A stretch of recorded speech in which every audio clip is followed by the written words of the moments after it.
Mahabharata hero சகுனியை பத்தி பார்க்க போறோம். எனது சகுனி ஹீரோவா? ஆமாங்க, யோசிச்சு பாருங்க. தான் செய்யாத தப்புக்கு தன்னையும் தான் குடும்பத்தையும் ஜெயில போட்டு தான் கண்ணு முன்னாடியே தாயும் தந்தையும் இறந்து போறத பாக்குறது எவ்வளவு கொடூரமான விஷயம். அது மட்டும் இல்ல, தான் உயிரையே வச்சிருந்த அக்கா கஷ்டப்படும் போது எதுவுமே பண்ண முடியாத இருக்க ஒரு தம்பியோட நிலைமை என்ன கஷ்டமான நிலைமை. இப்படி குழந்தை பருவத்துல எல்லா அநியாயமும் நடந்தா அந்த குழந்தை எப்படி நியாய வழியில போகும்? அந்த குழந்தை வேற யாரும் இல்ல, சகுனி தான். வாங்க சகுனியோட கதையை பார்ப்போம். ஒரு அழகான காந்தார நாடு. தான் தந்தை தான் ராஜா, அன்பான அப்பா அம்மா, அது மட்டும் இல்லாம பாசத்தை ரொம்ப அதிகமா தர அக்கா. இப்படி குழந்தை பருவம் மிகவும் மகிழ்ச்சியா போயிட்டு இருக்கு. அப்பதான் திடீர்னு பீஷ்மர்னு ஒருத்தர் உள்ள வராரு. பீஷ்மர் திருதராஷ்டிரருக்கு தான் அக்காவான காந்தாரிய பெண் கேட்டு வராரு. அந்த நாட்டிலேயே அழகான பெண் காந்தாரின்னு சொல்லுவாங்க. அதுலயும் அவங்க கண்ணு பேரழகுன்னு சொல்லுவாங்க.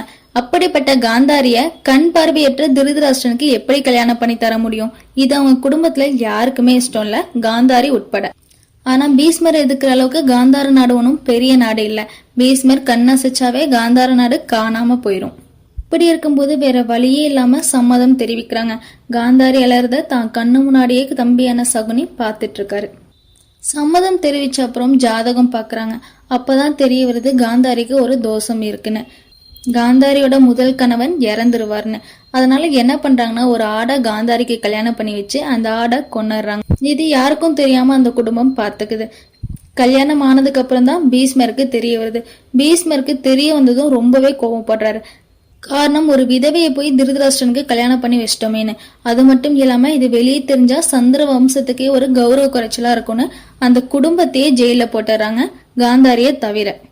போட்டதான் ஜெயில போட்டாங்க, பரவாயில்ல, சாப்பாடாவது நல்ல சாப்பாடு போட்டிருக்கலாம். நல்ல சாப்பாடு விடுங்க, சாப்பாடாச்சும் போட்டிருக்கலாம்.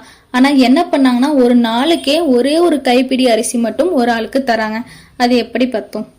சகுனியும் ரொம்ப குட்டி பையன். சகுனி பாவம்னு தன் தாயும் தந்தையும் அவங்களுக்கு இருக்க அரிசியும் சகுனிக்கே கொடுத்துட்றாங்க. இப்படி எதுவுமே சாப்பிடாம இருக்கனால பல நாட்கள் கழிச்சு அவங்க இறக்குற தருவாய்க்கு போறாங்க. அப்ப இறக்குற தருவாய்க்கு போகும்போது சகுனியோட தந்தை சொல்றாரு, மகனே, நீ இந்த சந்திர வம்சத்தை சும்மா விடக்கூடாது அப்படின்னு. இதை கேட்டதும் சகுனி இருந்துட்டு, தந்தையே, நான் என்ன பண்ண முடியும்? நான் சாதாரண குட்டி பையன், அது மட்டும் இல்லாம எனக்கு அவ்வளோ பலமும் இல்லைன்னு சொல்றான். இதை கேட்டதும் சகுனியோட தந்தை சொல்றாரு, உனக்கு பலம் வேணா இல்லாம இருக்கலாம், ஆனா உன்னை விட சிறந்த அறிவாளி யாருமே இருக்க முடியாது அப்படின்னு சொல்லிட்டு சகுனியோட தந்தை தன் கையை வெட்டி அதுல இருக்க எலும்பு எடுத்து சகுனி கிட்ட தந்துட்டு, இதுல நீ தாயக்கட்டை உருவாக்கு. நீ எப்ப இந்த தாயக்கட்டை உருட்டுறியோ, நீ என்ன நம்பர் வேணும்னு நினைக்கிறியோ அந்த நம்பரே விழுகும் அப்படின்னு சொல்றாரு. வலி தாங்க முடியாம அந்த தந்தையும் இறந்துடுறாரு. இத பார்த்த பீஷ்மர், ஓகே, இந்த குடும்பத்துல இருக்க எல்லாரும் இறந்துட்டாங்க, சகுனியோ ஒரு சின்ன பையன்தான், இவனை வெளியே கொண்டு வரதுனால எந்த பிரச்சனையும் வராதுன்னு சகுனிய விடுவிச்சிடறாங்க.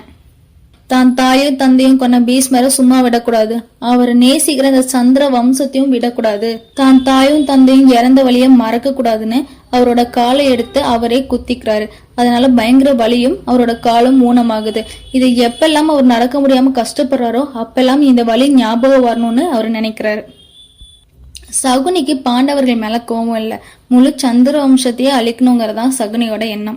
சரி, இதெல்லாம் விடுங்க. மகாபாரதத்துல கிருஷ்ணரே சொல்றாரு, என்னோட சிறந்த பக்தன் சகுனி தானே. யோசிச்சு பாருங்க, பாண்டவர்களை வழி நடத்தினது கிருஷ்ணர். கிருஷ்ணர் ஒரு கடவுள். அடுத்து என்ன நடக்கும், என்ன நடக்க போகுது எல்லாமே தெரியும். ஆனா கௌரவர்களை வழி நடத்தின சகுனியோ சாதாரண மனுஷன். ஆனா கிருஷ்ணருக்கே சவாலா திட்டம் எல்லாம் தீட்டினது சகுனி தான். அது மட்டும் இல்லாம கிருஷ்ணர் அடுத்து என்ன திட்டம் தீட்டுவான், அவனுக்கு எப்படி முறியடிக்கலான்னு வாழ்க்கை ஃபுல்லா கிருஷ்ணரையே நினைச்சிட்டு இருந்தவர் தான் சகுனி. பிடிச்சோ பிடிக்காமலோ கிருஷ்ணரே நினைச்சனால கிருஷ்ணர் சகுனிய தான் பக்தனா ஏத்துக்கிறாரு.